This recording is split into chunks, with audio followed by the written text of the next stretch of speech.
Hola, soy Noemí López Varela, monitora de ensayos clínicos del CAIBER, del Hospital A Coruña. E son Xoán Casas, son un médico de familia e membro do Comité Ético de Investigación Clínica de Galicia. E pois vamos dialogar sobre aspectos de bioética dos estudios de investigación. Acerca da bioética teño varias preguntas que facerche. Unha delas é necesario saber de bioética para realizar un estudio de investigación? Pois non, evidentemente non é necesario ser un gran experto en bioética, pero hai que ter en conta que a ética é unha experiencia universal de todas as actividades do ser humano e que o nacemento da bioética ten moito que ver con experiencias e con conflictos e escándalos incluso que teñen sucedido durante o século XX relacionados con aspectos éticos de distintos estudios de investigación. Por tanto, está asumido que a ética é algo que se debe ter en conta tanto no diseño como na realización de calquer estudio de investigación. Despois, nos estudios en medicamentos, a importancia dos aspectos éticos é menor, porque normalmente sí, dáse moita importancia ao medicamento, pero tamén hai estudios acerca das técnicas que se empregan na práctica clínica. É unha idea moi extendida, que realmente a preocupación ética debe circunscribirse prácticamente aos ensaios clínicos. O motivo é que os ensaios clínicos de todos os estudios de investigación son aqueles nos que máis se aparta o que as actividades que se fan no ensaio clínico e que se ofertan ao participante son máis diferentes da práctica clínica estándar, entendendo a práctica clínica estándar como aquela práctica que ten evidencias, que ten soporte científico e que está profesionalmente admitida como a práctica virtuosa e correcta da asistencia. Entón, os ensaios clínicos se apartan bastante desta práctica clínica validada e, por tanto, teñen aspectos éticos que a ninguén se lle escapa, que son importantes e se deben de ter en conta. Pero é necesario darse conta de que hai ensaios clínicos que non se realizan con medicamentos, que se realizan, por exemplo, con pautas dietéticas, con programas de exercicio, con cambios nos hábitos de vida, con procedimento de diagnóstico, unha técnica de diagnóstico. Efectivamente, con procedimentos diagnósticos que incluso poden ter risco, ou que se fan con múltiples actividades que se queren validar. E estos teñen tamén, poden ter un certo risco e é necesario facer un balance risco-beneficio que ten moito que ver con unha das preocupacións principais da bioética.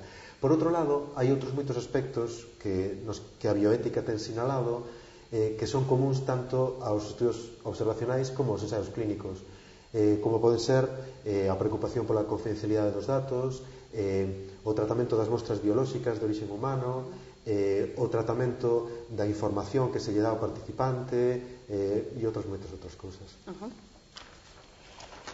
En que parte do protocolo de investigación están os aspectos éticos? Porque normalmente os investigadores preocupanse moito da metodoloxía, pero os aspectos éticos non o consideran que o teñan que reflexar no protocolo, e, sin embargo, é un apartado específico do protocolo.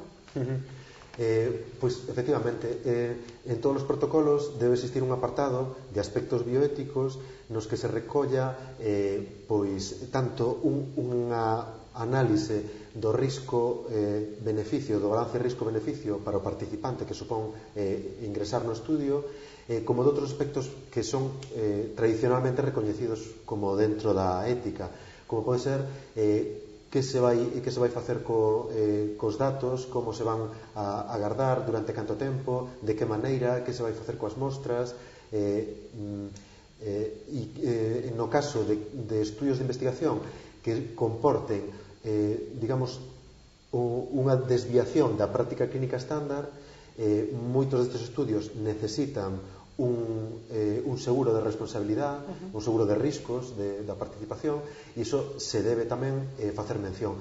Cando isto non se realice, todos estes aspectos deben ser recollidos no apartado de aspectos bioéticos, xustificando por que se opta por unha vía ou outra, por que se opta por conservar as mostras, por exemplo, indefinidamente, ou porque se opta por non suscribir un seguro de responsabilidade civil. E todo iso de cara ao paciente ten que estar no consentimento informado, que tamén é algo que hai que reflexar, que se presentará o consentimento informado, a folla de información ao paciente, o consentimento informado ao participante, non? Efectivamente. De feito, o consentimento informado, do que se queres falaremos un pouco máis adiante, debe estar recollido tamén neste apartado de aspectos bioéticos, como se vai realizar, quen o vai recabar o consentimento informado, como se fará, en que circunstancia, e sempre antes de calquera das actividades do estudio.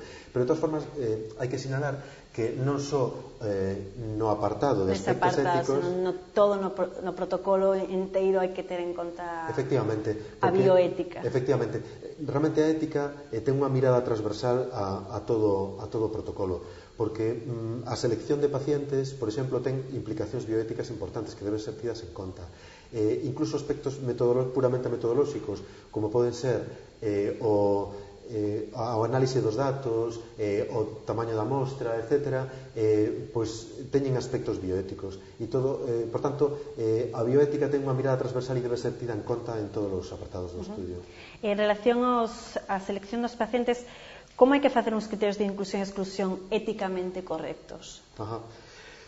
Pois isto é algo sobre o que existe moita literatura e é un aspecto moi importante desde o punto de vista bioético. O principio bioético de xustiza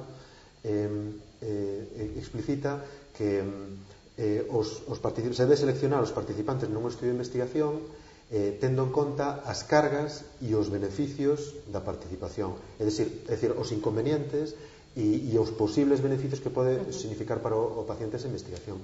Entonces, isto se debe facer de forma equitativa, de maneira que aqueles que potencialmente podan ter un beneficio polos resultados ou polas conclusións da investigación deberían ser que prioritariamente soporten as cargas ou os inconvenientes de participar, e ao revés, aquelas poboacións ou aquelas persoas que se sea imposible que vayan a beneficiarse de alguma maneira das conclusións do estudio, pois non deberían ou de participar ou non deberían soportar gran parte dos... O sea, que hai que ter en conta o principio de xustiza, o principio de non maleficencia, etc., verdad? Efectivamente.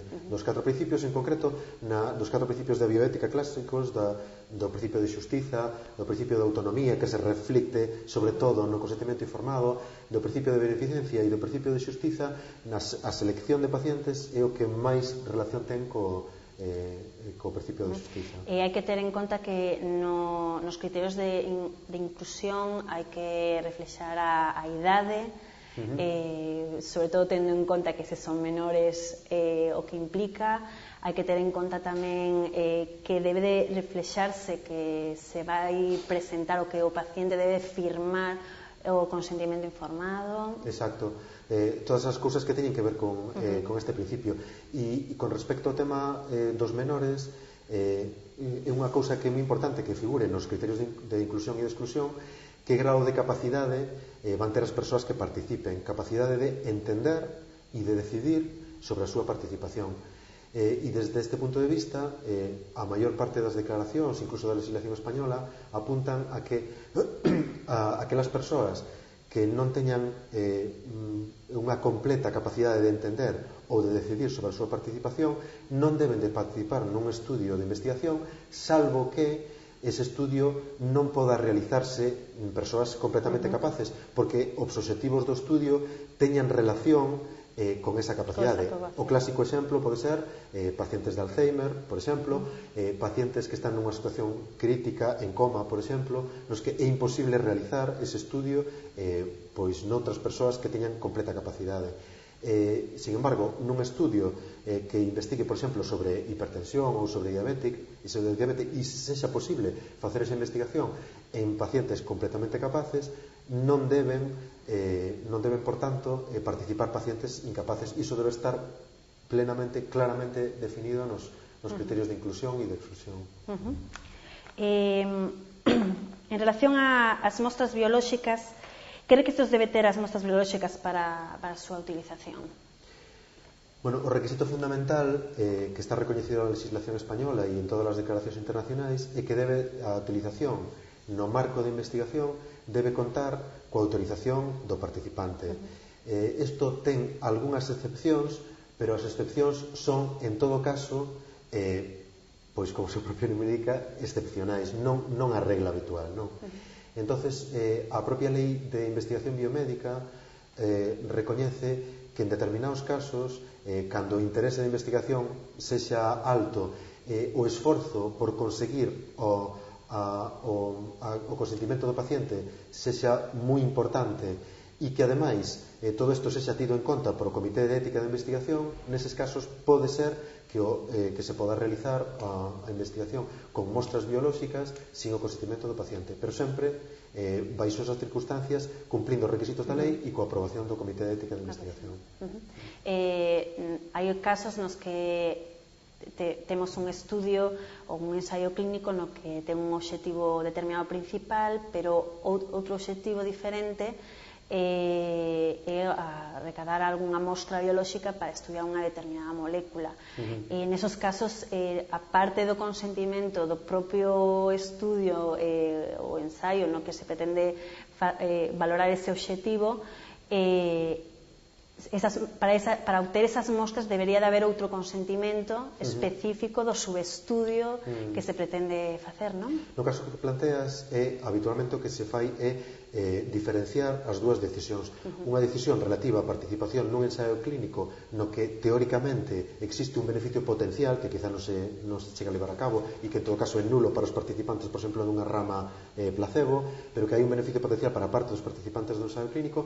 Separar esa decisión da decisión do que é un estudio sobre mostras biolóxicas na que é improbable que obteñan ningún beneficio ningún dos participantes e que, por tanto, un participante nun ensaio clínico pode decidir: eu podo participar no ensaio clínico, pero non quero pois donar as miñas mostras para facer isto en concreto que me propoñen. Seguindo coas mostras, como se pode protexer a súa confidencialidade? Porque hai diferentes grados, poden estar identificadas, codificadas, anónimas ou anonimizadas dende o principio. O principio é que se debe ter o maior grado de protección tanto dos datos como das mostras posible, o maior grado posible. Entonces, en orden inverso de menor protección a maior protección, as primeiras son as mostras identificadas, mostras que é directamente posible identificar a súa origen, de quen proveñen. As mostras codificadas, que son aquelas mostras que teñen un código e que existe unha base de datos noutro lugar, normalmente en poder do investigador, que ten o cruzamento entre o número de mostra, o código de mostra e os datos de identificación. As mostras anonimizadas, que son as mostras que son recollidas de forma identificada ao principio, pero que no proceso de investigación nun momento se destrúe o vínculo entre a identificación e o código. E as mostras anónimas, que de principio xa son anónimas e nunca estiveron, desde o momento da recollida, nunca estiveron identificadas. O principio sempre é utilizar o maior grado de protección posible e xustificar no propio protocolo porque existe a necesidade de utilizar algún dos grados menores de protección que pode ser necesario en moitos estudios de investigación. As mostras teñen tanta importancia ética?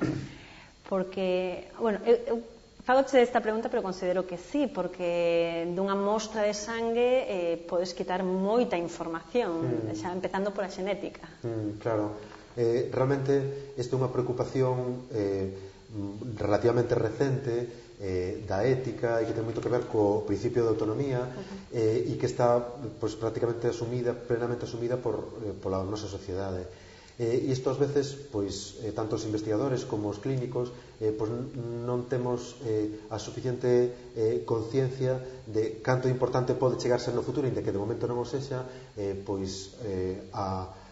a utilización ou a conservación indefinida dunhas mostras. Unhas mostras que de momento, o mellor, non nos aportan moita información, pero que no futuro poden aportar información acerca de rasgos xenéticos que poden ser fonte de discriminación ou que poden aportar información clínica nun momento no que a persoa que participa non sabe, non coñece, non ten ningún síntoma e que pode aportar información clínica sobre o seu futuro, o futuro da súa saúde, ou que incluso pode aportar información sobre os seus familiares.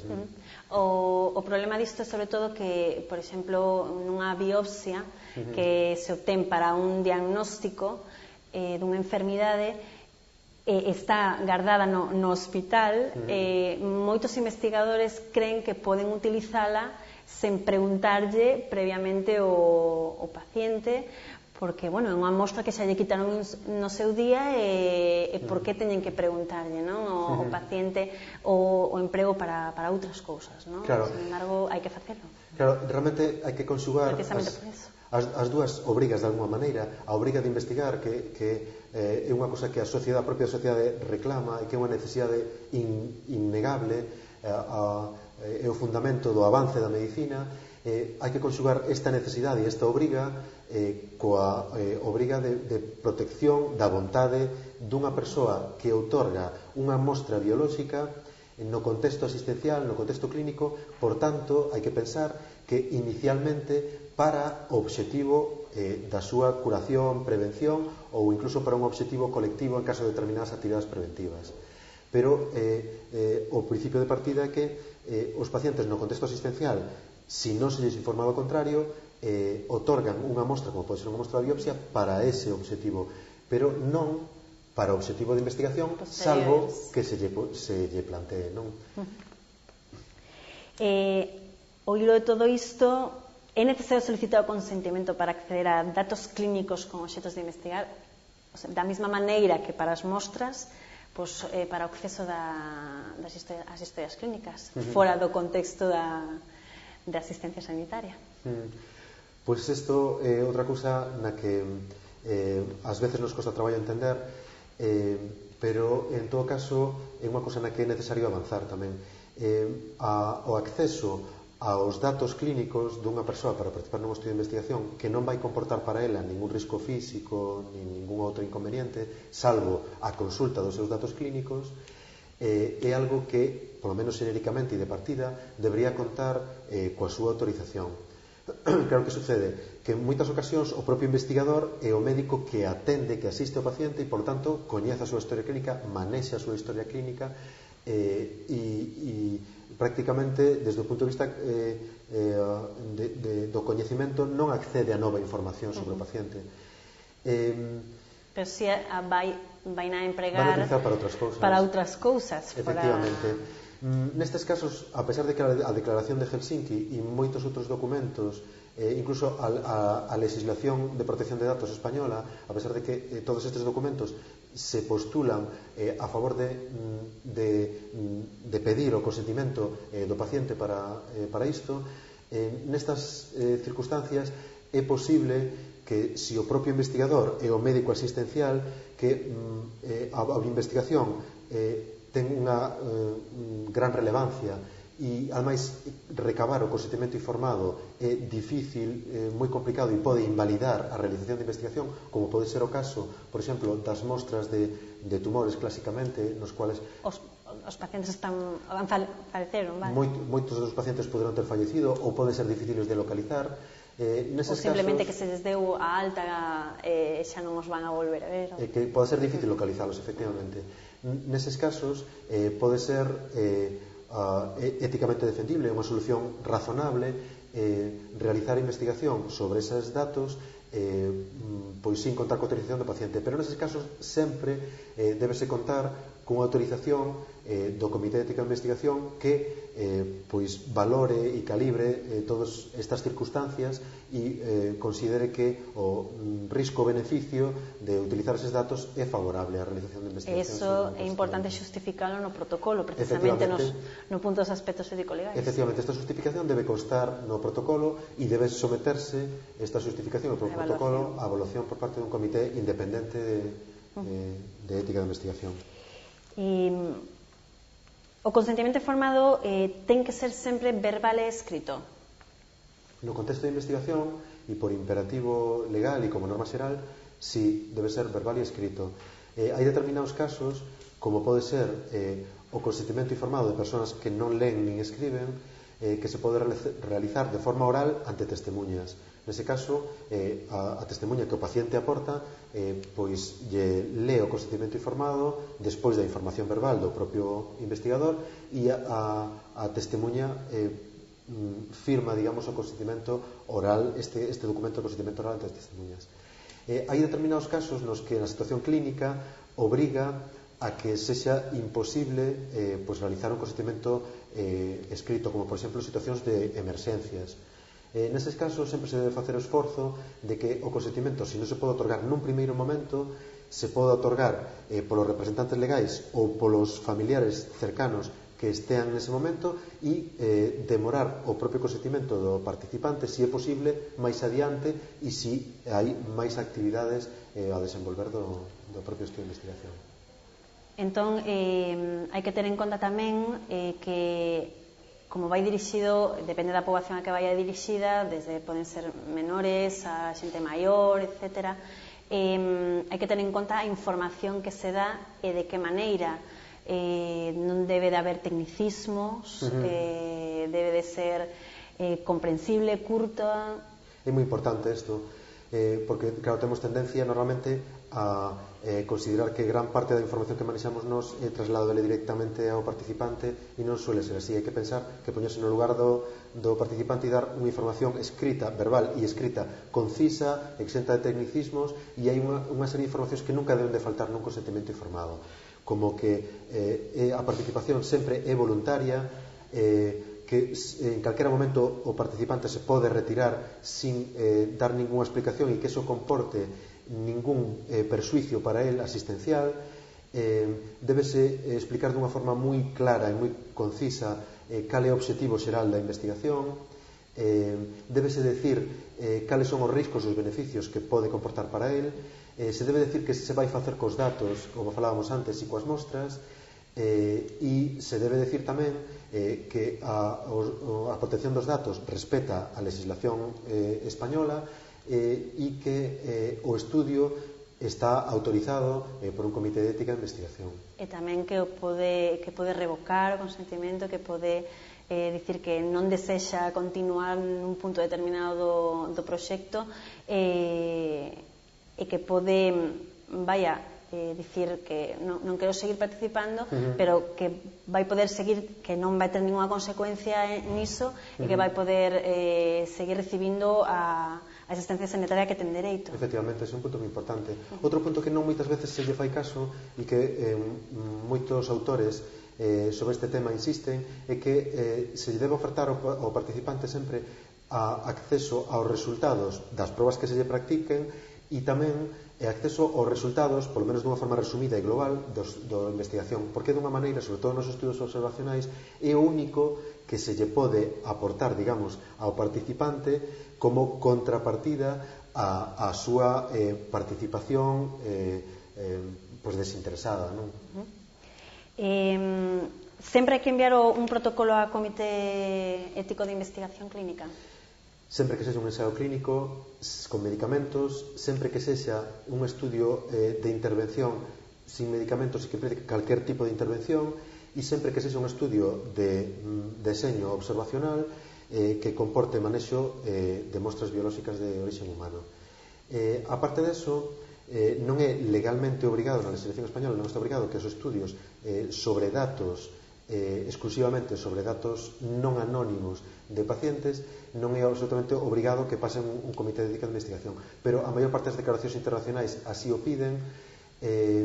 As revistas. E as revistas publicacións, a maior parte das publicacións pídeno como requisito para ser ademais publicado. De registrar o proxecto nun rexistro, nunha base de datos, de ensaios clínicos, non? Efectivamente, cando o estudio de investigación é un ensaio clínico, é un requisito ético que o estudio, o propio ensaio clínico este registrado nunha base de datos de acceso público como maneira de evitar o sesgo de publicación.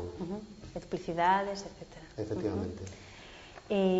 Unha vez iniciada a investigación, que aspectos éticos se deben de ter en conta? Hai que informar o comité ético do progreso do proxecto, non? Hai que facer un informe de seguimento, normalmente con a periodicidade anual. Tamén hai que solicitar a autorización do comité ante calquera modificación que se vai a realizar sobre o proxecto aprobado inicialmente. Calquera modificación que se faga no protocolo, primeiro, antes de levala a cabo e poñela en práctica, ten que ter autorización do... Se a modificación é relevante, sí. Se é unha modificación que non afecta as condicións, digamos, de participación dos suxetos de investigación, non é necesario, pero sí é necesario notificalo en todo caso ao participante. Gracias. A ti.